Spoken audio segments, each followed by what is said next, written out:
for a better and brighter future for the next generation. A comfortable, peaceful, and just society. That's the state of the country that Mayor Rodrigo Roa Duterte envisioned.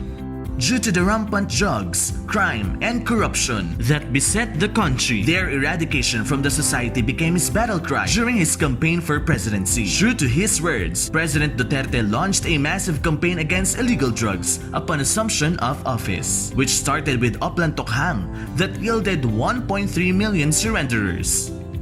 Under the administration, we go beyond mere making them surrender. We recognize that surrenderers are part of families too. They're all part of a much larger whole, the Filipino society. To defeat the drug menace, the government readily welcomes people who turn their backs against drugs and help them undergo rehabilitation and reintegration. After rehabilitation for recovering drug personalities or RDPs to return to their families and communities as better and productive citizens, we aim to transform them from liabilities into assets, from surrenderers into leaders, through series of capacity building activities and community service in line with disaster preparedness and response. This journey to recovery will be monitored through case management. This is the Yakap Bayan framework of intervention. We can achieve recovery by keeping in mind the direction and trajectory, weaving together the readily available resources, not just of DSWD, in order to provide medical, psychosocial, occupational, and spiritual support to those undergoing rehabilitation and reintegration and their families. And by integrating local culture into the solution, we can be assured that the interventions are appropriate to the clients. The following serve as the framework's legal basis. Currently, several local governments at the provincial, city, and municipal level follow Yakap Bayan.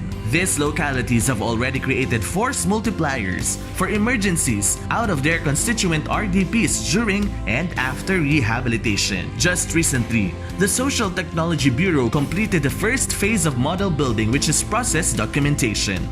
Teams were deployed to the 6 study sites to harness the good practices being done. The result of model building will then be promoted to be institutionalized for the implementation of the Yakap Bayan framework at the local government through a Dangerous Drugs Board resolution. This effort is part of the department's role in developing social technologies, providing technical assistance and resource augmentation or TARA, and setting standards and monitoring compliance to social service providers. By building a strong network of support for the recovering drug personalities, together with their families and communities, we can transform surrenderers into leaders that we can work hand in hand with in keeping our country comfortable, peaceful, and just. That is what the Yakap Bayan framework aims to do.